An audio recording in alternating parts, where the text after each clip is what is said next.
Now, the subject that I was asked to speak about here today is something like sexual purity in a time of sexual confusion or something like that. I forget the exact title. But I got the impression that I'm being asked to speak about the difference between what the Bible teaches and what we're being told all the time from every other source in our culture at this present time, which includes virtually every imaginable variant of normal sexual behavior, and is seeking not only to identify it by names, but to celebrate it as something that everybody should be very happy to see, a great opening up of the culture to, people who have a different way of feeling about sex and about identity and gender. And so, frankly, I think most of us, even people who are not Christians, I can't see how they cannot be getting sick of this subject, because it's shoved down our throats in the news, in the movies, in the TV shows, virtually everywhere. This particular new agenda is being presented to us as normative, and we're being asked, almost demanded, to celebrate it and say, why shouldn't people do things that were always considered previously to be perverted, corrupt, mentally ill, things like that? Those are the classifications for behaviors that we're now told to celebrate. Now, it may be that those classifications are outmoded. Maybe those classifications came about at a time when people were less enlightened, before we had as much information as we now have. This is, I think, probably what most non-Christians assume. I don't know what, I'm not speaking for most non-Christians. I'm a Christian, but I think that most people, Christian or non-Christian, if they are beginning to have some sympathy, let's say, for the alternative identities, gender identities and so forth, and lifestyles, that they are probably thinking, well, we live in a scientific age. The Bible's kind of old-fashioned. For a long time, Western civilization was just kind of stuck in this, quagmire of biblical thinking, which is now so outdated and so 18th century that, in our modern scientific age, we certainly have to change our thoughts about many things. And it is true that we do change our thoughts about many things. There was a time when people thought the world was flat, and it has been scientifically demonstrated that that is not so. There are still some flat earth people. The ones who are probably the same ones who are the King James onlys, and people who really get kind of stuck in an old way of thinking, and they see everything as a conspiracy to undermine, the sanity of society in past generations. And that is the right way to look at some issues, the ones that are actually where science has actually directed us in a new direction. Of course, we have to be careful about what we say science is saying, because science is one thing, and a scientist is another thing. It's just like saying theology is one thing, and theologians are another thing. Theology is the study and knowledge of God. A theologian is just someone who has opinions about theology. A scientist is somebody who has an opinion about science. Science is truly truth. In fact, the word science in Greek means knowledge. It is simply knowledge. And in modern times, science is identified with basically experimentation and discovery and confirmation of theories and proofs and so forth through evidence. This is what modern science is about. And that particular science has not supported the new moves in the way of gender theory. In fact, what we call gender theory today, or critical gender theory, arose back not too very long ago with a man named John Money, who was a psychiatrist, psychologist who experimented with kids and sexual identity and tried to find out if maybe someone could be considered to be a different gender than they seem to have been born. John Money was from New Zealand, a psychologist actually, a sexologist, and he became very famous, very celebrated. He won many awards, academic awards, for his research on sexual identity and biology. He lived from 1921 to 2006, and he is the originator of what we call modern gender theory. Until his time, the word gender referred to a grammatical feature. In many languages like Latin and Greek and German, every noun has a gender. It's masculine or feminine. Sometimes some of these languages have a neuter gender. And the gender has nothing to do with sex. It's just a grammatical expression that determines which form of pronouns you're going to use in association with certain words. And if you've studied any foreign language that has gender, you know how difficult it is for English-speaking people to learn, which words are considered masculine, which are feminine, which are neuter, because it's not obvious. For example, the German word for girl, Mädchen, is a neuter word. Now, it's not suggesting that girls are neuters. It's just saying in grammar, that particular word is a neuter word. So you've got gender until the time of John Money, actually, was simply a grammatical term. It didn't refer to biology at all. But he's the one who introduced the idea that a person might be biologically of one sex, but of a different gender.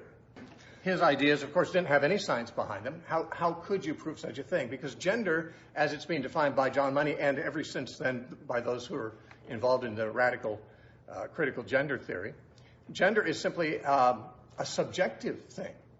Now, biology is not subjective. Sex is not subjective, except in extremely rare, rather deformed kind of cases. Every baby is instantly recognizable as male or female. Not only in the human species, but every sexual species, every mammalian species. So it's not really a subjective thing. If you have certain kinds of features of your DNA, you're a male. If you have different features in your DNA, you're a female. And that DNA is in every cell of your body. You can't change your sex unless you change every cell, because your natural cells, whether you have a Y chromosome or not, really is what it comes down to. It determines whether you're a male or female from birth, or even from before birth, in the womb, from conception. So sex is an objective scientific phenomenon. Also, with most animals, and with humans certainly, there are anatomical differences between male and female. In fact, that's the way you know what your baby is instantly. You don't necessarily have to get a DNA sample of your baby to know if it's a boy or a girl, because there are anatomical features that obviously distinguish it. And this has always been true. There's never been any confusion about this in the whole human race until John Money. And John Money decided, well, sex is one thing, gender is another thing. Now, what's he mean by that? Well, gender is a psychological state. Well, scientists can't look at a psychological state. A psychological state is what somebody feels, or what they say they feel, or what they imagine, or what they think. And that's what's going on inside somewhere. You can't do a brain scan and decide if a person is, transgender. It's not a brain thing. It's a psychological thing. It's something that the mind produces, or in some cases that is imposed on the mind from other sources. But the point is that what you feel about your sex is considered to be what your gender is. So if you were born a male and you kind of feel like a female, or vice versa, then the assumption is you are misgendered, that the doctors assigned you the wrong gender. That's the term they use. The gender that is the sex that is assigned to you at birth by the doctor. Listen, doctors don't assign sex. They just recognize sex. Sex is assigned apparently by God, or if there's no God, by something farther back than conception. Because as soon as there's conception, there is scientific, biological sex present. No one is assigning that except nature or God. Certainly factors much more authoritative than any doctor, and certainly any gender theorist. Now, the fact that children sometimes grow up thinking they are different than they really are, it shouldn't surprise anybody. Not every little boy has a phase where he thinks he's a girl or wants to be a girl. Not every little girl has a phase where she wants to be a boy or thinks she's a boy. But most kids go through phases where they think they're something, Superman or, a nurse or a soldier, something they're not. I mean, children pretend to be things, and sometimes they even imagine themselves to be things. And they grow up, and they get in touch with reality. And reality is a very immovable and stubborn phenomenon. Because if you think you're Superman when you're 3 years old, reality is going to catch up with you. And you're soon going to find out that's not reality, that's not truth. And if you think you're a girl, but you've got a boy's DNA and a boy's anatomy, well, then you're equally mistaken. There are people in mental institutions who think they are Napoleon. Now, they're not. And we've got people now saying, I identify as a Korean. You've seen that news story recently. That was not too long ago. A man who's not Korean, but who's a big fan of a Korean music star, decided that he's always felt like he's Korean. And he's had all kinds of expensive surgeries to change his looks where he looks Korean. But he's not. And the Korean community is not eager to welcome him as a Korean, by the way. They know he's not. You become a Korean, really there's just one way to become a Korean. That's have Korean parents. You become a certain sex by being born that way.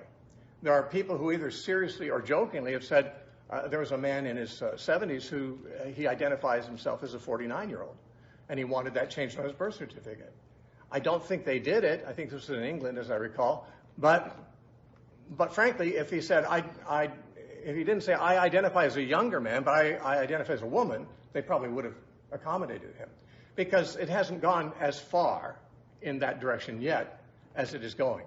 Now, whenever people say, well, this looks like a slippery slope here, you start allowing same-sex marriage, well, that kind of breaks the ceiling on what the limits are of what is marriage. Can't you eventually then have people married to their own daughter, or married to their own son, or married to their dog, or married to their television? I mean, really, if you're not going to have a definition of marriage that is traditional, and in all the dictionaries, and in every book in English literature, if we're going to just throw that definition out, what are we going to replace it with? The dictionaries have not yet found a substitute for the traditional view of marriage. This whole move of people affirming their feelings about their sexuality instead of reality, which is biological about their sexuality, has led to not the replacement of certain words with other words, but just the abolition of certain words. Marriage doesn't have a positive definition anymore. Now, some people say, well, same-sex couples who feel in love with each other, shouldn't they have the same rights everybody has? Shouldn't they be able to be married? Well, giving them the right to be married is a different thing than a right to live together and even have what we used to call civil unions back in a very short window of time when gay marriage was first suggested. People were still resisting it. So they said, well, let's have civil unions. Don't call it marriage, because marriage is something already. Marriage is something else. Marriage has a definition. We don't need to change that. Let's just give them all the privileges that married people have, but don't call it marriage. They weren't satisfied. They said, no, we want to call this marriage. And as soon as they did, there suddenly was no definition of marriage anymore. They wanted that term, but in taking it, they abolished the term from the dictionary. Because once marriage is not what it always was, it is not anything in particular yet. They might settle on something once all the people who want to have sex with whatever objects they want have been included. We can say, okay, now let's find a big umbrella word and call that marriage. But they haven't yet. So they're just destroying the English language at this point, one of the most important words. When people have told me, what will it hurt you if this gay person marries this gay person? How does that hurt you? It doesn't affect your marriage, does it? It does. It redefines what I have. Because what I have is called marriage. It's got meaning. It's a unique circumstance that has always meant something. Now it doesn't mean that anymore. To say I'm married doesn't mean anything anymore, because marriage doesn't mean anything anymore. Yeah, it does hurt me, but the reason I opposed same-sex marriage was not because I felt it would hurt me. It's because That's all they can imagine. Why should you oppose this if it's not going to hurt you directly? Well, I want to say to them, that's apparently how you assess things. You only care about how things affect you personally, because you're a narcissist. I'm not a narcissist. I'm not only worried about how I personally will be affected. It may be that I will personally be minimally or just unnoticeably affected, but I'm concerned about my children, my grandchildren. I'm concerned about society, civilization. I'm concerned about the loss of concepts that hold societies together for thousands of years and which are causing ours to dissolve into random chaos, because we didn't just lose words. When you lose words, you lose concepts. And so the gay marriage thing was not really a desire for equal rights. They already had all the rights that married people have, except to call it marriage. By insisting on the right to change the definition of marriage, they asked for special rights that nobody has. I don't have the right to change the definition of marriage. At least throughout the past 6,000 years, I couldn't change the dictionary and say, listen, from now on, marriage is what I want to call it. No, marriage already had a definition. No group of people, no race, no religion, no ethnicity or no sexual orientation. No one had the right to change the definition of something that already exists and is defined. If you want to create a new phenomenon and give it a name that fits that phenomenon, fine. I mean, I may not agree with the phenomenon, I may not agree with the behavior, but that's up to you. This is a free country. You can do that and call it something. But you can't change the definition of English words that we all use and make us change because you want us to. That's asking for a special right that no other demographic group has. Nobody else has ever been able to change the definition of marriage. So they weren't asking for equal rights. You're asking for rights that nobody else has, and they continue in many ways to do that. You know, you may have heard this. It was recently on some of the news. The San Francisco Gay Men's Choir posted a video. I think it was on their YouTube site, or it might have been on their Facebook page. It's not there now. They took it down. But it was singing a song, a very catchy tune, as a matter of fact. But if you listen to the words, it's a little disturbing, and that's why they took it down.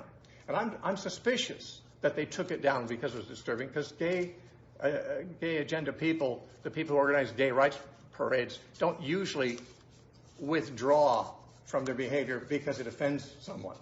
And I'm really suspicious about what their real reason was for taking it down. My suspicion is it's down because it was too explicit as to what they're really up to. Here's the song. I think it's called We're Coming for Your Children. You think we're sinful? You fight against our rights. You say we all lead lives you can't respect. But you're just frightened. You think that we'll corrupt your kids if our agenda goes unchecked. Funny, just this once, you're correct. We'll convert your children. Happens bit by bit, quietly and subtly, and you will barely notice it. You can keep him from disco, warn about San Francisco, make him wear pleated pants, we don't care. We'll convert your children, we'll make them tolerant and fair. Just like you worried, they'll change their group of friends. You won't approve of where they go at night to protests. Oh, and you'll be disgusted so gross when they start finding things online that you've kept far from their sight. Like information. Guess what? You'll still be alright. We'll convert your children, yes we will. Reaching one and all, there's really no escaping it. 'Cause even grandma likes RuPaul. And the world's getting kinder. Gen Z's gayer than Grindr. Learn to love, learn to vogue, face your fate. We'll convert your children. Someone's gotta teach them not to hate. We're coming for them. We're coming for your children. We're coming for them. We're coming for your children. We're coming for them. We're coming for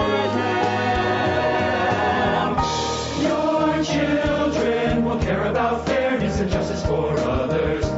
Your children will work to convert all their sisters and brothers. Then soon we're almost certain your kids will start converting you. The gay agenda is coming home. The gay agenda is here. But you don't have to worry. Because there's nothing wrong with standing by our side. Get on board in a hurry. Because the world always needs a bit more pride. No, you don't have to worry. Because there's nothing wrong with standing by our side. Get on board in a hurry. Because the world always needs a bit more pride. Come on, try a little pride. We'll convert your children. Then we'll turn to you. Giving up the fear inside is freeing like you never knew. Go and see San Francisco. Go and turn up that disco. You'll forget you were ever upset. We'll convert your children and make an ally of you yet. We'll make an ally of you yet. We'll make an ally of you yet. Gay people saying, there's no gay agenda. What are you, some kind of a conspiracy theory? There's no agenda. But there is. There's very much an agenda. I mean, why else would schools have drag queens reading children's stories to preschoolers? I mean, I'm not saying I hate drag queens. I'm not a hater. I don't hate anybody. I don't hate transgenders. I don't hate gays. I'm just wondering, what is it that we're supposed to be gaining here? How is this supposed to be helping our children? Well, of course, what they would be saying is, well, we're helping children become more tolerant. Yeah, but not of us. Tolerant of things that, we're already tolerant of. I mean, in a sense. How could our society ever become more tolerant than it is now of every alternative gender expression and sexual identity and something? I mean, this is the most tolerant culture you could imagine. In fact, it celebrates it. Every movie has got, one of their good guys is overtly and actively on screen gay, and there's so many of this. I'm not saying that gays are worse than other people, but I'm saying it is definitely an attempt to normalize this for people. Now, people say, well, why shouldn't it be normalized? It's normal for those people. Well, do you know what's normal for lots of people isn't normal? Like I said, someone who thinks he's Napoleon but isn't, he's not thinking normally. He's welcome to live with that delusion if he wants to, but that's not really what's true. In the Bible, in Daniel 5, King Nebuchadnezzar was stricken with madness, and he had a disease that now the psychiatric profession calls boanthropy, which is where a man thinks he's a cow.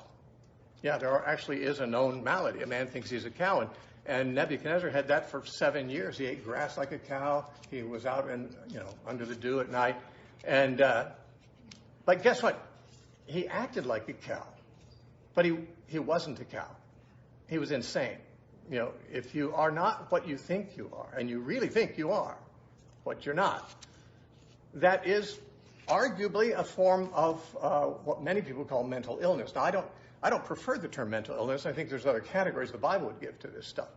But the truth is that even in America, in the American Psychiatric Association, and in the DSM, which is the book, the diagnostic book that psychiatry uses to identify disorders, it's called the Diagnostic Statistical Manual of Mental Disorders. The DSM, it referred to homosexuality as a mental illness way up into the 60s. That's like yesterday. I mean, even though everyone knew that a significant portion of people either were identified as homosexuals or else they practiced bisexuality or something like that, there's always been people who've done those kinds of things. It was never considered to be normative sexual behavior well into the 60s. Let me just read this from an article online called When Homosexuality Stopped Being a Mental Disorder.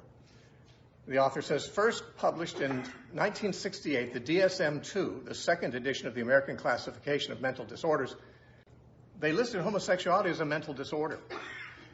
In this, the DSM followed in a long tradition of medicine and psychiatry, which in the 19th century appropriated homosexuality from the church and in an elan of enlightenment promoted it from sin to mental disorder.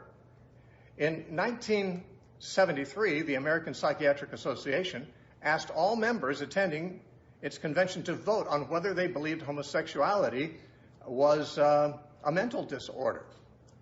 And it says in the vote, 5,800 psychiatrists voted to remove homosexuality from the DSM and 3,800 to retain it. So approximately 10,000 votes were cast.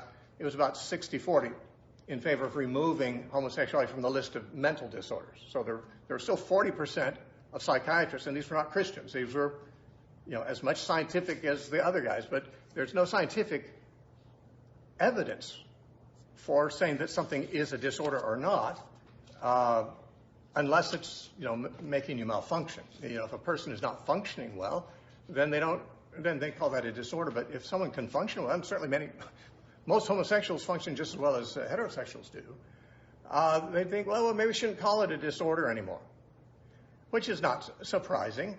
This move was championed. I once listened many years ago to a public radio special on weekend about this very thing. The man in the American Psychiatric Association who actually pushed for this removal was a gay guy and a gay activist, and he, over a period of years, was able to get most of the Psychiatric Association not to think of that as a disorder.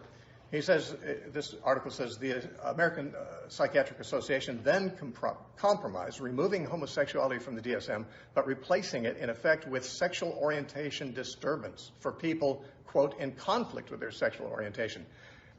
Not until 1987 did homosexuality completely fall out of the DSM. Now, that's in America, but meanwhile, the World Health Organization, the WHO, only removed homosexuality from its ICD classification with the publication of the ICD-10 in 1992. Now, what this is saying is that psychiatrists the world over recognize homosexual behavior as a disorder, as something not normal. And gradually, they change, but not because of scientific evidence. Can you imagine an experiment that could be conducted scientifically to decide whether someone who has sexual drive, let's say in an abnormal direction, whether that's a mental illness or not? That's simply a matter of opinion. A mental illness really, as one psychiatrist said, is just one man's opinion of another man's behavior. That's how they diagnose mental illness. And if somebody says, well, yeah, this guy's sleeping with men, I don't think that's that weird. Well then, okay, put a mark down for it's not a mental illness. Someone else says, yeah, I think that's really weird. Put it on. You don't decide truth by majority vote. You decide truth by reality. But how do you know whether certain sexual behaviors are aligned with reality or not? Well, of course, that requires a moral compass. That requires that somebody have a gauge of what's right and wrong sexually. Now,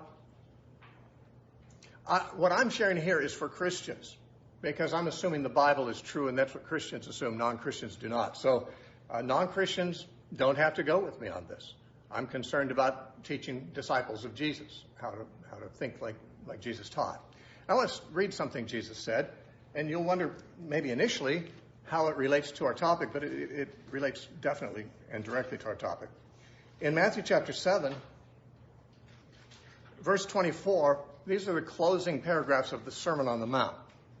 And Jesus said, therefore, whoever hears these sayings of mine and does them, I will liken him to a wise man who built his house on the rock. And the rain descended, the floods came, and the winds blew and beat on that house, and it did not fall, for it was founded on the rock. But everyone who hears these sayings of mine and does not do them will be likened to a foolish man who built his house on sand.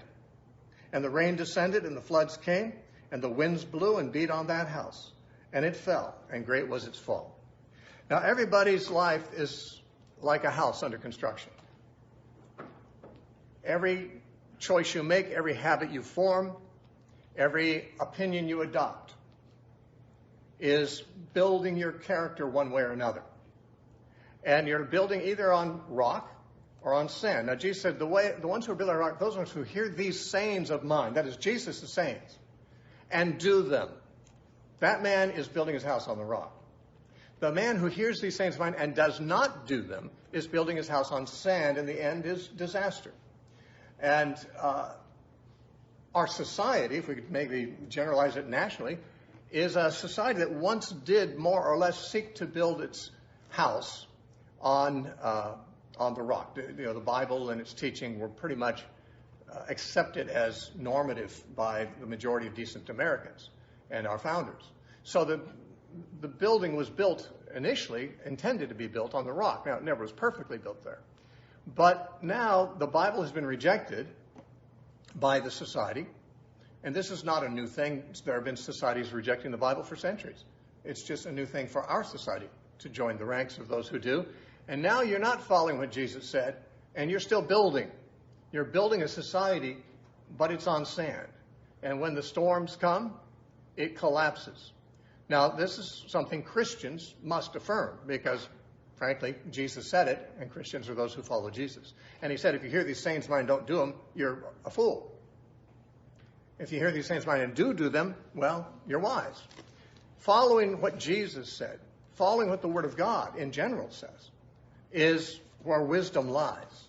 Solomon said, the fear of the Lord is the beginning of wisdom. Now, the reason I'm here is because we've got two choices these days, and that is to stay stubbornly with what God has always said and what people who know God and believe in God have always understood, or to decide, well, maybe it's time to move on. Time to move on from what God said, and maybe someone else out there is as smart as he is, and he'll come up with an alternative. I will give you this. The generation, which was called Generation X, was identified by a sociologist who wrote a book about it called The Dumbest Generation. And it's not meant as an insult. It's meant because they're not educated well. It's not that they don't have good brains. Everyone has good brains. But if you don't educate your brains well, you come up with dumb ideas. And we now have gone beyond the dumbest generation to the most clueless generation. They don't know what race is. They don't know what racism is.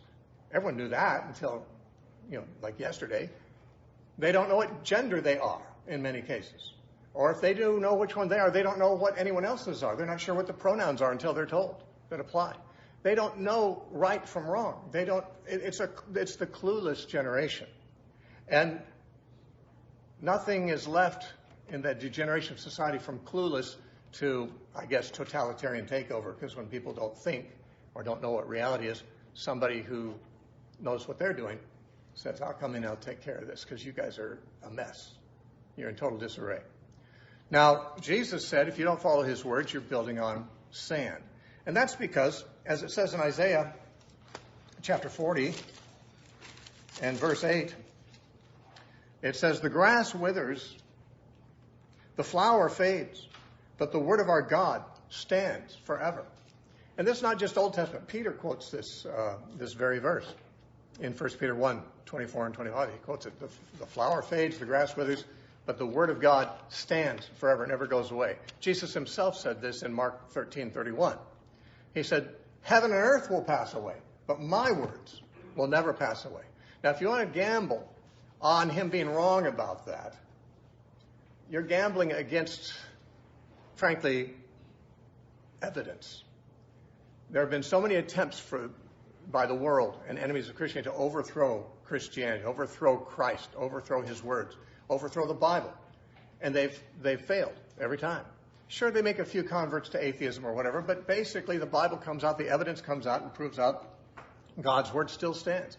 In 2,000 years, there's never been any book other than the Bible that has been sought to be abolished by the most powerful forces, political and religious forces. The Catholic Church tried to burn all the Bibles at one time. There were emperors who tried to burn all the Bibles. The communists tried to abolish the Bibles. They're just powerful, powerful movements, and people have tried to abolish the Bible, and it's as strong as it ever was. It's just not as popular. But it hasn't always been popular in the past either. The Bible has always said things that aren't popular. We have to decide, am I going to make my choice to be popular? And this is especially important for young people, because it was not as unpopular to believe the Bible when I was young. In fact, there was a revival going on, and there were a lot of people my age who were finding God and finding the Bible and believing it, and it didn't seem unpopular at all. That was in the 70s. Now, this is the 21st century, and if you're going to stand for the Bible against the shifts in culture, you're going to be probably ridiculed, called a hater, maybe left out of certain groups that you'd like to be in. But guess what? You can do that. I took a stand for Jesus when I was young, and that did exclude me from certain groups. I was never invited to parties. I was never allowed to be with the cool people. That might have been because I wasn't a cool person, not because I was a Christian, but there might have been a connection with those two things. We're reading their books. We're not reading anything written by the people who killed them. The truth is that those who stand for the truth, they live on because they're on a rock. They survive. What they believe survives. And it's a very hard thing in a society where everyone says, you're an idiot, you're a hater, you're just backward. You think the Bible's true? And you say, yeah, I actually do. I actually do, and I still believe in God. I still follow Jesus. If you take that position, there'll be persecution, but that's okay. You're not the first, believe me. This is what a person has to decide when they decide to follow Jesus. When Daniel was taken into Babylon, you can bet, he was just a teenager, and you can bet that Babylon had all the most corrupt things going on that America has going on. Babylon was totally pagan. They were totally sexually corrupt. They worshipped idols. They were corrupt in every way. They're full of debauchery. But Daniel, it says in Daniel chapter 1 that Daniel had set it in his heart to not be defiled by these Babylonian cultural things. Now, he was a Jew. He was taken captive from Israel and taken into Babylon. He spent the rest of his life in this pagan land, and he didn't have a lot of friends who saw it his way. He had Shadrach, Meshach, and Abednego initially, but they apparently got appointed to work somewhere else, and half the time we read of Daniel, he doesn't seem to have any friends around, except pagan friends. But he stood uncompromised. He knew it's better to have God's favor than man's, because man's favor lasts only a little bit. By the way, if you can keep people happy with you all the time, you've worked a miracle, because no matter how much you compromise, you're not going to keep everybody happy. You're not going to please everybody, but you might as well please God, because when you die, and even before you die, but especially when you die, he's the one his being happy with you is what's going to matter to you, nothing else. And you know what, your friends, if they happen to survive longer than you're going to think, they're going to think, oh, poor so-and-so, we miss him. Let's party on, and you'll be out of mind minutes later, minutes after your funeral. People say, well, let's go out and party, Let's go surfing. Let's go do something else. And then you're gone from mind as well as the world.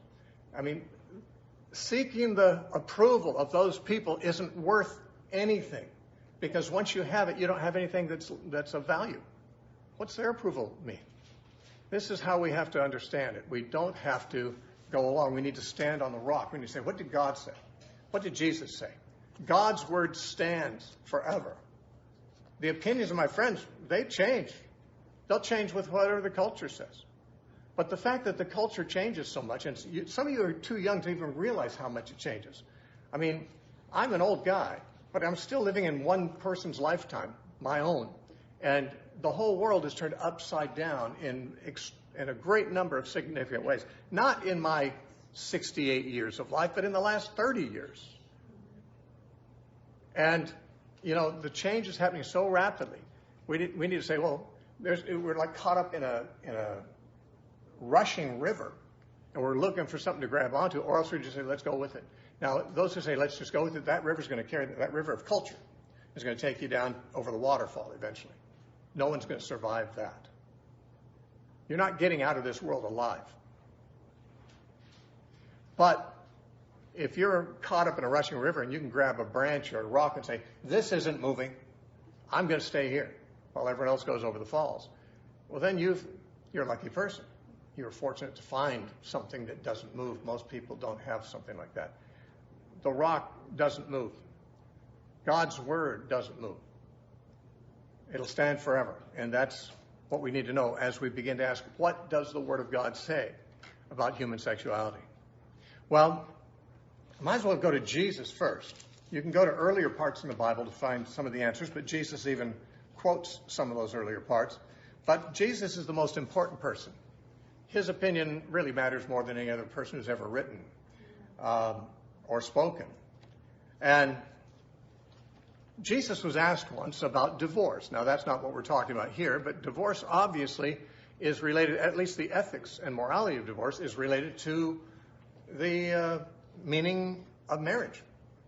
Because divorce is simply the unmarrying of a couple that were married. So how do you unmarry someone if they're married? Well, it depends. What is marriage? What is unmarried? Well, Jesus said, well, they came to Jesus and said, is it lawful to divorce your wife for just any cause? And Jesus said this, this is Matthew 19:4. He answered and said to them, have you not read that he who made them at the beginning made them male and female, and said, for this reason a man shall leave his father and his mother and be joined to his wife, and the two shall become one flesh. Now there he's quoted from Genesis. When God created marriage, God made this pronouncement. A man shall leave his father and mother and cleave to his wife, they'll become one flesh. That's Genesis 2:24. Jesus quotes it. Paul quotes it also later on. But Jesus, haven't you read that? What, don't you even know what marriage is? Don't you remember what God did? He made a male, he made a female. He said these two are supposed to come together and become one flesh. And then Jesus said, what God has made one flesh, don't you put asunder. Don't break it apart. And that's his teaching on divorce. Because marriage is something that God has joined. Men should not be permitted to break it up. Okay, that's the teaching about divorce. But if we don't go into the divorce part, but just stick with the marriage part. What is marriage then? It's when a man leaves his family and a woman leaves her family and they form a new family as a couple. And the purpose of them doing so initially is, frankly, to perpetuate the race to another generation. You see, the story of the creation of marriage in Genesis 2 tells us that God made a man, and then he said it's not good for a man to be alone. Now, we might say, yeah, I don't like being alone either. I can see why God didn't want man to be alone. But I don't know if we get it. God, if he just thought man was lonely and that needed to be, he could have given another man to be his friend. Or a good dog, frankly. In some cases, it's just as good as another friend. Depends on what you're looking for. But God didn't just make another man say, now you're not alone. He made a woman. And that woman remedied the not alone in a different way than another man would. Namely, that the woman and the man were so constructed to fit together like a key and a lock as one mechanism. And to be the foundation of the family that would produce the next generation. And the first command God gave Adam and Eve is be fruitful and multiply and fill the earth. It's obvious that God made marriage to perpetuate the human race. Now, there are some forms of sex that can do that, and there are some forms that cannot. And you'd think that any kind that simply cannot, and is not designed to, would be certainly questionable as a norm for marriage. Now, there are two purposes God made marriage for. The Bible makes it very plain. He said the two become one flesh, but that's true in two senses. A man and a woman become one flesh when they get married, in that, first of all, they join as one organism in purpose.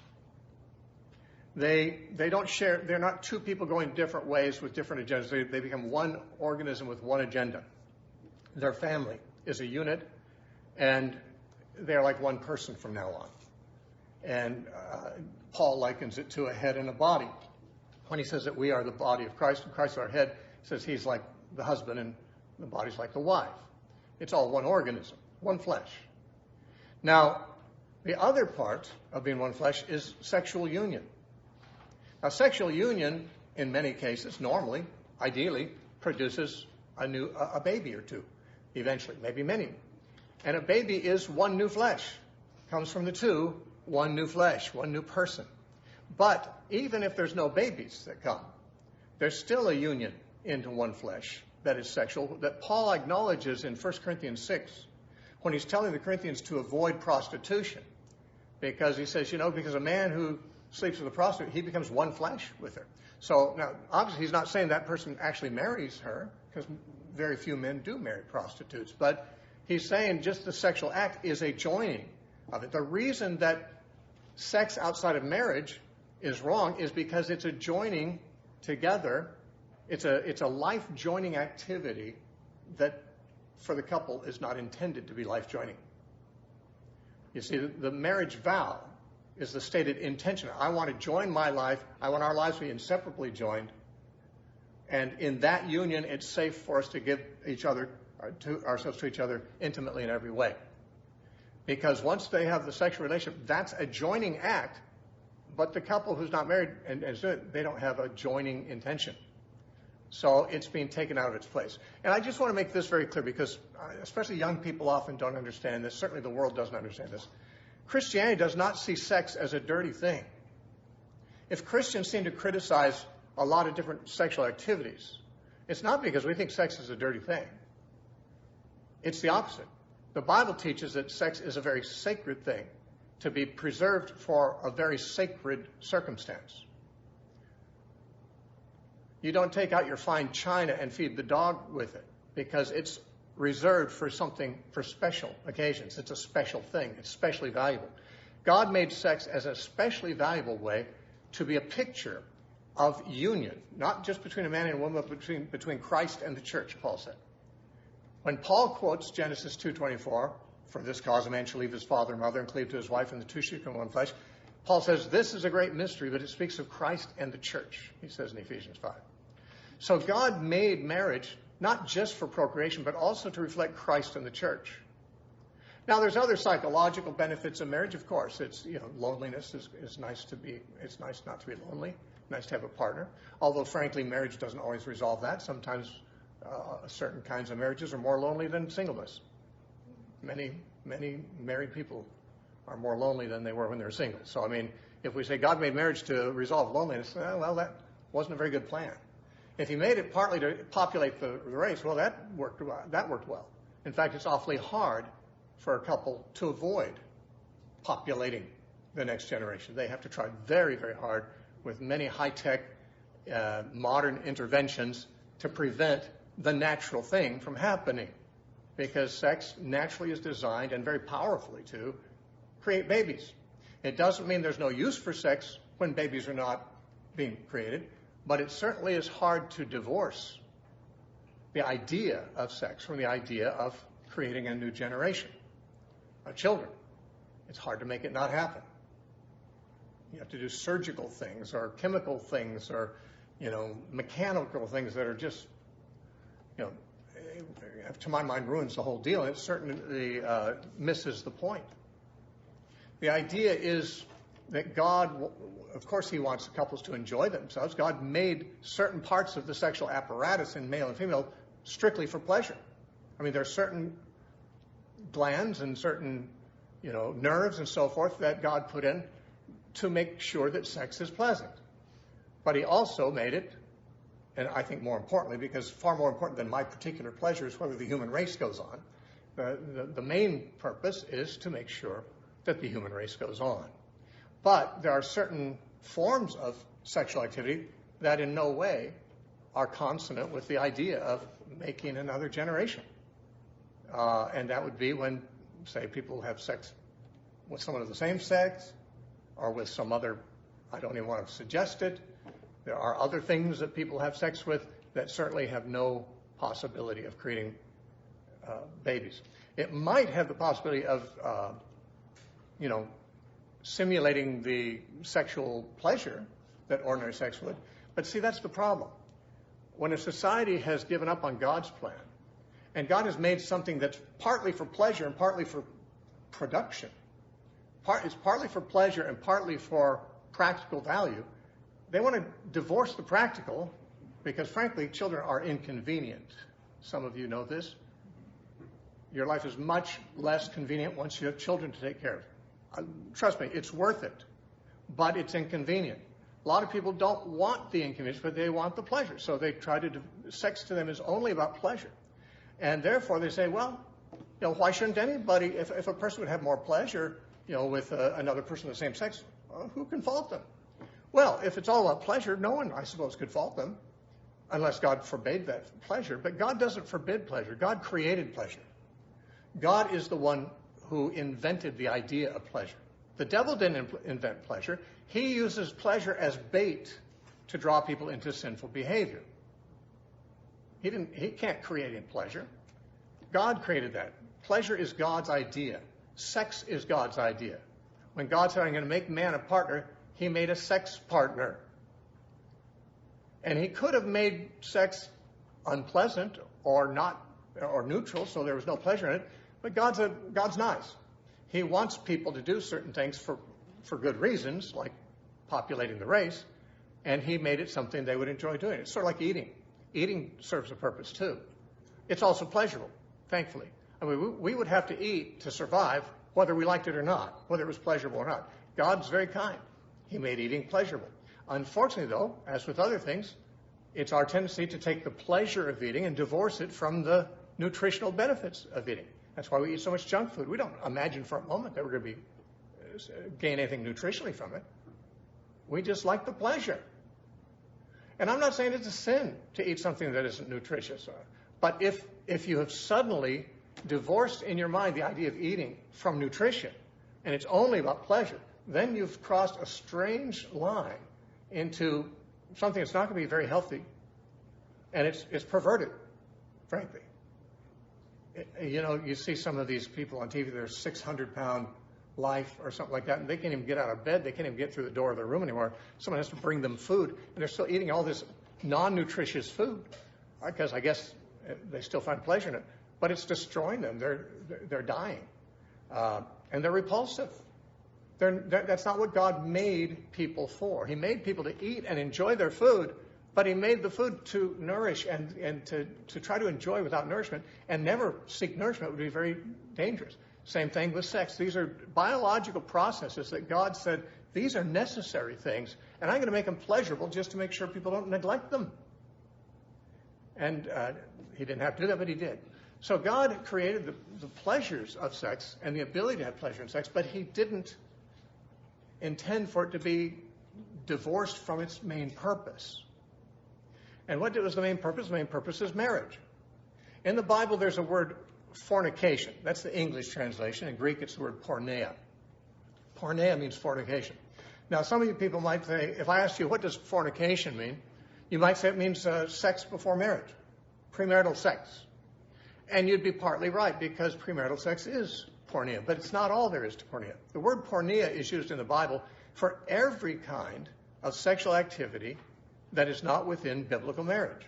So it's certainly sex before marriage is not within biblical marriage, so that's porneia. But in Jude, the activities of the sodomites in Sodom are referred to as porneia. So that homosexual sex is referred to as fornication in the Bible. A man who is in an incestuous relationship in the church of Corinth, in 1 Corinthians 5, is said to be committing fornication. In other words, fornication can mean premarital sex, it can mean homosexual sex, it can mean incestuous sex. It is used also for adultery. Adultery is certainly outside the bonds of biblical marriage. There's a sin called bestiality that the Bible talks about that we don't want to think much about. That would be included. Pedophilia would be fornication. Anyway, anytime you're involved in a sexual relationship that is outside of a biblically defined marriage, you're involved in what's called fornication. When people say, well, can a homosexual be saved? Of course. If you mean by a homosexual a person who is attracted to the opposite sex instead of attracted to their same sex instead of the opposite sex. I'm a heterosexual. It means my attraction is to the opposite sex. A homosexual is attracted to the same sex. But that doesn't tell you about whether I can go to heaven or not. Heterosexuals and homosexuals can be saved, but fornicators can't. The Bible says fornicators will not inherit the kingdom of God. So if I'm a straight guy, and I was and am, all my life, and I was single, I was not permitted to be sexually active. Because if I were, that would be fornication. If I were a gay guy and my attraction was not to women but to men, I still would not be allowed to have sex because it's outside of biblical marriage. It's fornication. There's lots of things that are fornication. It's not just one thing. Fornication is just whatever isn't sacred sexual relation in a sacred marriage. Now, that is no doubt why many in the homosexual community wanted to call their relationship marriage, because then it wouldn't be fornication. The problem is you can't just call anything you want to marriage. There are people, there's a woman in England who got licensed to be married to a dolphin. That's not marriage. The courthouse might say it's marriage, but it's not. The courthouse doesn't know what marriage is. Modern Western civilization doesn't know what marriage is. A marriage license from them, in many cases, is not hardly worth the paper it's written on, because it's a contract that the government acknowledges, but then they'll tear it up as soon as one person wants out for no reason at all. But some person just get tired of it and they can tear it up and they'll give them a divorce. The state has no competence to decide what marriage is. God is the one who made marriage, and he's the one who said what it is. And Jesus said, didn't you know?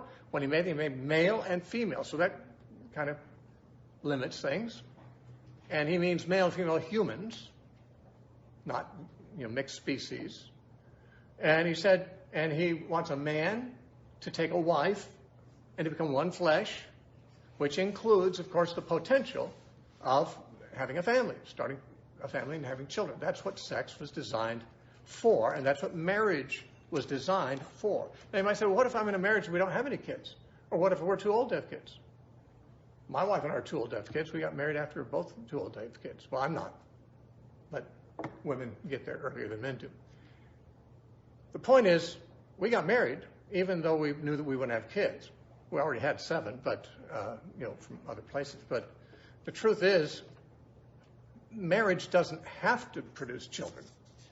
But what God regards as normative sex is an activity that takes place in marriage, which is designed for children. It may be that because of health situations or age or something else, there's not going to be any children produced by it, but it's at least the same activity that was designed for children, and which would welcome children if they were available. But when you just say, well, we just want to have sex with whatever and with whoever, well, then what you've done is you've just lost sight of even what marriage is. And by the way, marriage has always been the foundation stone of solid civilizations. Once marriages break up, once there's more kids from unwed parents than others, the society is in bad shape. And this is not a slight on black people. It's just a demographic statistic. Because of many of the political decisions of the last 50 years, many black families are single-parent families. That, especially in the inner city communities of blacks, men will get a woman pregnant, and he'll move on. The woman has a baby, and she's raising this single kid. Now, a kid who's raised without a dad in the home, statistically, is way, way up in the risk statistics for committing crimes, joining gangs, because a gang becomes a sort of a replacement for the missing father, going to prison, using drugs, getting shot, or shooting oneself. Those are the things that kids who have a one-parent home, just statistically, most of the people in prison don't have dads. There are a few exceptions, but not many.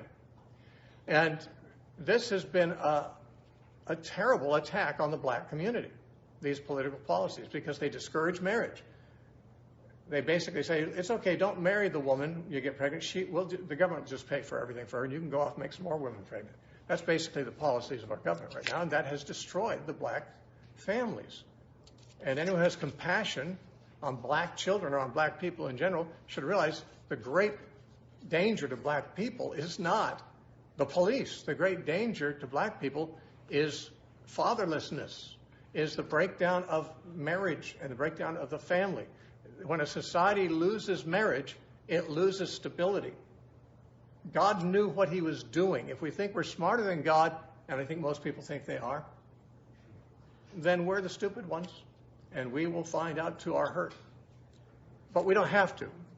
I mean, you and I might suffer from the society departing from God in these matters, but we don't have to perpetrate it. We don't have to make it happen in our own families. We can still raise our children to know what's true. And what is true is that God thinks sexuality is an important thing, not gender identity. Gender identity is a psychological thing. Now, you know, when somebody thinks they're something they're not, there's two ways you can go. On the internet, you can find pictures of the cat woman. Have you seen her? She had all these cosmetic surgeries to look like a cat. I guess she thinks she's a cat. Well, it's a very sad thing. She's mentally ill. I mean, people or something. Something has gone wrong because she isn't any more a cat than I am or you are. She thinks she is. It's a mental derangement. And there are people who have other similar ones. But, you know, when you find someone like that, if you take her to a counselor, the counselor will be a fool to say, listen, I'm going to try to help you to live as a cat, because that's what you identify as. So I'm going to try to normalize your life as a cat. And we'll probably get you spayed, but the thing, because we don't want any more kittens, but the point is that if you're going to be a cat and identify as a cat, then, you know, why not? You know, why not just adjust? In fact, let's do some more surgeries. Let's put a tail on you and some fur, because after all, that'll normalize your cat identity more. Well, no one does that, not yet. Maybe they will eventually. But they'll do that if you're equally mistaken about what sex you are, what gender you are. Your gender, if we're going to use it as a sexual term instead of a grammatical term, is tied directly to your sex. Now, I realize that's not what people say now. It's not what people say. But people can say what they want to. They've said all kinds of strange things over the years, and most of them they've backed down on. What God says, never he doesn't back down, because he's never wrong. What God says is never found wrong. God made them male and female. And he didn't make it hard to know which they were. It may be true that some little boys have what they call gender dysphoria, or little girls do. But you want to know something? A huge percentage of those who do, if they are allowed to, they outgrow that. And there's recently some cases in the news of young boys who, I think when they were prepubescent, they thought they were girls. They had surgery to become girls, and also some cases of girls who became boys surgically and all that. And then when they were like 14, like when they get into puberty, they realize, wait, I'm not a girl. I'm a boy. What did I do that for? You know, I mean, and of course now that person's got some undoing to do if they want to be normal now, and if they want to feel normal. But a lot of people are saying, well, a 3-year-old, I read this today, some experts are saying 3 years old is not too young to decide to change genders. What do 3-year-olds know? What do 5-year-olds know? What does a 12-year-old even know when you think about it? I mean, let's face it, there's some people here under 12, and you know some things, but you're not allowed to get married at your age. Why? Because that's a life decision that you're not mature enough to make. A child under 18 years old is not legally allowed to get a tattoo. But now at age 5, some parents are beginning to transition their kids to a transsexual identity. This is not something that is for the children. This is something for the parents. These are virtue-signaling parents, parents who want attention, parents who are confused, parents who think they want to be on the cutting edge of whatever is crazy and trendy now, and they're using their children. It's frankly, it's child abuse. It's a form of child abuse because they're taking advantage of the vulnerability of the children. The children don't know what they are yet, and they're a little confused. Well, you know what a parent could do? If I had a child who came to me and, let's say, my daughter thought she was a boy, I'd say, okay, honey, listen. A boy has these features. A girl has these features. You have a girl's features. These are what God made you. You may sometimes feel like a boy. Maybe you envy boys. Maybe you're a tomboy. There's girls who are tomboys, but that doesn't make you a boy. You'll outgrow this. And in almost every case, frankly, they do. I was looking for a statistic here I have on my computer. I looked it up. I don't know if I can find it real quickly here. It was the number of, desistance. Do you know the word desistance? It's a psychological term for people who were, when they're young, they transgendered, but then when they got older, they didn't want to be that unnatural gender, they wanted to go back. And that's a phenomenon called desistance. For decades, studies of transgender kids have shown that a substantial majority, anywhere from 65 to 94% of kids who've transitioned biologically, as they've taken the hormones, sometimes they've had the surgery. These are not just kids who kind of think they're the other sex. These are kids who have actually gone and transitioned to another sex. Of them, between 65 and 94% eventually ceased to identify as transgender. And you know when they did? Usually when they got into puberty. Maybe if they got a little older. Usually it's before they're 20. As little children, they thought, I think I'm a boy, I think I'm a girl, and they're really the opposite. So the parents kind of humored them. The parents abused them, not physically beating them up, but by letting doctors physically destroy them. And then the kid gets to puberty when they normally begin to have sexual feelings and sexuality. Oh, wait, I was wrong. I wasn't that at all. And they want to transition back. Now imagine that. If you had a kid and you even thought, well, this kid really would be a lot happier if I helped them transition. And realize, but what if he's one of the 94% who do that, who wish they didn't? Okay, so like 6% who don't regret it. Why do we make laws to accommodate the 6% instead of the 94%? It's like when they make laws to accommodate the gays, and they say, well, we got to be sensitive to their feelings. So I hope I am. I have great compassion for gays. I really do. I honestly do. I've never hated gays. I feel very sorry for someone who's in a sexual dysphoric struggle, or any other kind of psychological struggle. But the thing is, there's only like 3% of the population that are gay, and there's like 0.6% who identify as transgender. And yet we're going to change all the bathroom rules. We're going to change all the language rules, pronoun rules. We're going to change everything for people who are confused, and they make up about half of 1%. One person in 500 has this problem, and the other 499 have to change their whole world so those ones don't feel uncomfortable. Guess what? You'll never make a world where no one feels uncomfortable. Feeling uncomfortable is not the worst thing that can happen. It's not a pleasant thing.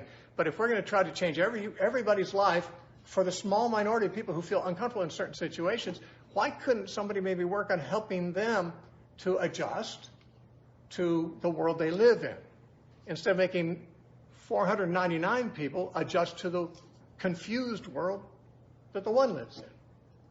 I mean, this is not the way sanity governs. This is the way people who are not standing on the rock, but on sand, function. And frankly, it's the way they look when the storms have already started coming, and the sands are shifting, and their building's about to fall. Now,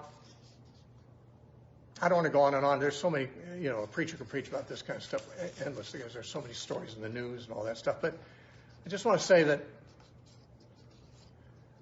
especially for the young here, but also for older people who maybe aren't that biblically grounded and don't know very much about how to think about these things, say, well, I've got a gay daughter, I've got a gay niece, she's getting married to her partner, and maybe I should go and celebrate at their wedding. After all, I don't want to be old-fashioned. Well, when sanity becomes old-fashioned, the old-fashioned are the only ones who are sane.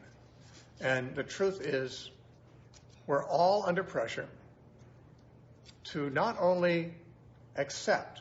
Frankly, I don't know any Christians who don't accept. Have you met any Christians who hate gays? Maybe 30, 40 years ago you might have met Christians who hate gays. I don't think in 30 years, I've met a Christian that hates gays or doesn't tolerate them. They say, you need to be tolerant of us. I think we're pretty tolerant of you. I've never tried to stop you from doing what you do. I've never punished you for it. I've never cursed you. I've never hated you. I mean, I'm tolerant.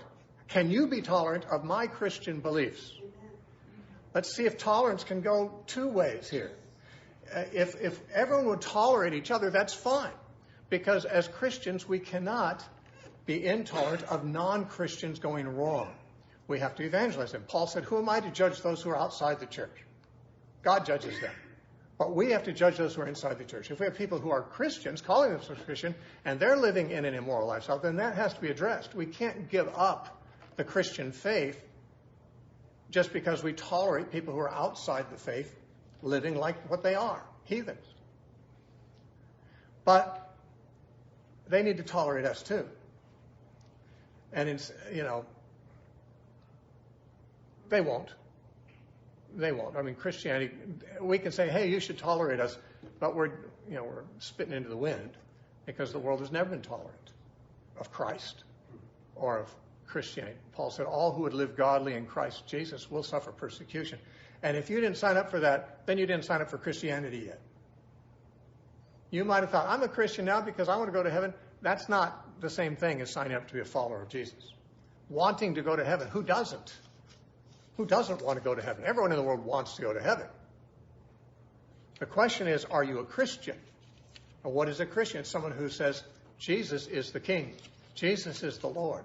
It is no longer I that matter, it's Christ that matters. I will die for him if necessary, because that's what heroes do for their kings. He is my king. I will take scorn. I will allow people to mock. I will allow them to hate. I'll allow them to imprison me if it comes to that. I certainly would be far from the first Christian to be imprisoned or even martyred for the faith. If I'm not ready for that, I'm not ready to be what the Bible calls a Christian. And I realize that a lot of kids who are raised in Christian families are kind of like by default. They think of themselves as Christian. I was raised in the church. I was raised in a Christian family. I was raised in the church. I went forward at an altar call. Didn't know what I was doing at age 4. I did it again at age 10. I think I maybe knew what I was doing then, but not so much. I didn't know everything about it. As you get older, you find out more, wait a minute, what is this Christianity? Did I ever make a decision to be a Christian or not? I guess I decided to be a Christian as I understood it, which was a very childish and juvenile, watered down way of understanding. When I began to read what Jesus said, and he says, if you don't do the words I say, you're going to fall. You'll be on the rock if you hear my words and do them. Then I suddenly realized Jesus was, he wasn't just a pacifier to keep me, to comfort me after a bad dream in the night. He's not someone there just to make me feel okay at the time of death, like, oh, I'm going to heaven now. Jesus came to be the king. And there's two ways we can go with reference to Jesus. He's not going to change what he is, by the way. He is the king.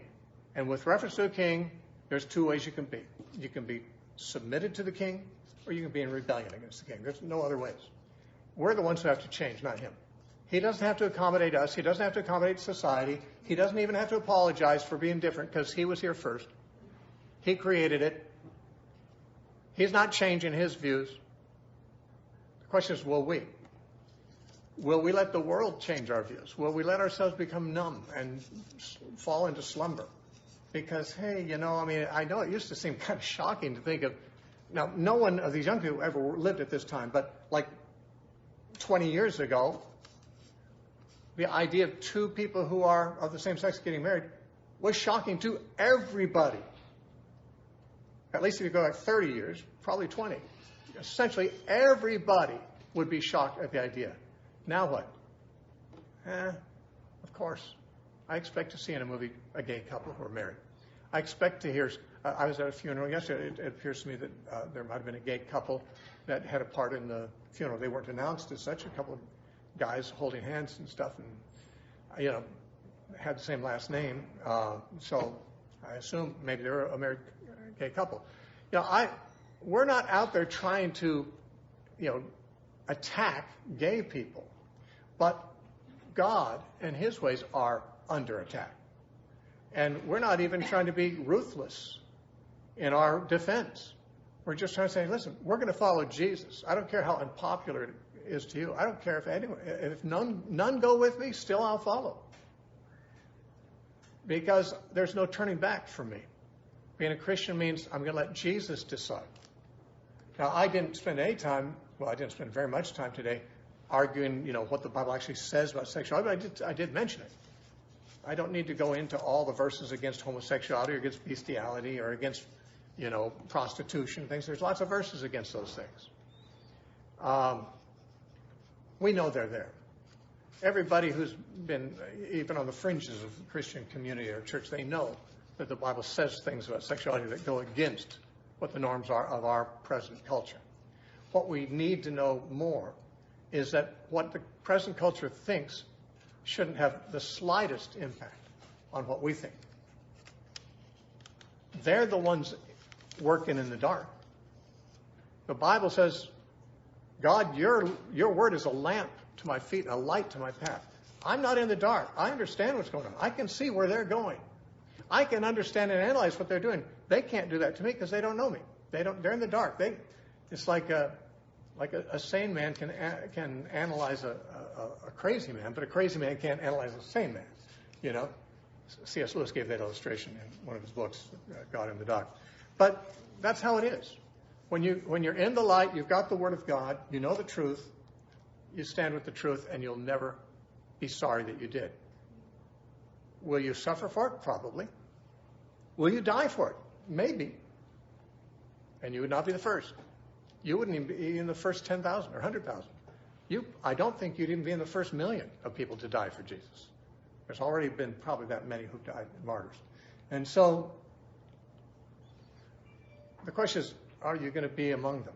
Now, I'm not calling you to be a martyr because I don't know that that's what's going to be demanded of you. But if you're not willing to be a martyr, you're not going to be willing to stand up under what we're up against here. A lot of Christians are still a little bit in denial.